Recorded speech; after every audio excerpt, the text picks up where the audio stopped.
బాబు ఏమున్నాయి curries? Sir మీకు అన్ని ఆల్ ఐటమ్స్ ఉన్నాయి సార్. చూపెట్టు. ఇది వచ్చేసి చికెన్ కర్రీ సార్. ఇది okay chicken curry sir, super ఉంటుంది సార్ మాది. ఓకే. ఇంకోటి వచ్చేసి ఇది బోటి సార్. బోటి అయిపోయి సార్. ఓకే. డైలీ 5 kg చేస్తాం సార్ ఓ బోటి. సూపర్ ఉంది కానీ బోటి. మాది 1-2 గంటల వరకు అయిపోతుంది సార్.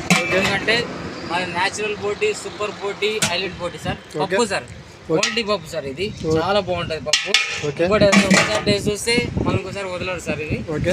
ఇంకోటి సార్ ఇది ఆలుగడ్డ కర్రీ. ఓకే. ఆలుగడ్డ తింటే మటన్ తిన్నట్టే సార్ మా దగ్గర.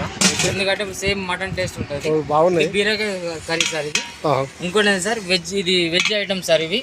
ఇంకోటి వెజ్ మా దగ్గర బీరకాయ, ఆలుగడ్డ, పప్పు, రైతా, సాంబార్. ఇంకోటి సార్ చిప్స్ ఉంటాయి. ఇదేంటి సాంబార్? ఇది సాంబార్ సార్. ఓకే బాగుంది. ఇట్లా ఉంది అనుకోకండి సార్. చూడండి సార్ ఎంత నీట్గా ఉంటుంది. బాగుంది సాంబార్ కూడా బాగుంది. ఇంకోటి చెప్పాలా సార్? Okay super. నెక్స్ట్ వచ్చేసి ఇది ఇదేంటి? Rice sir. ఇది ఓకే.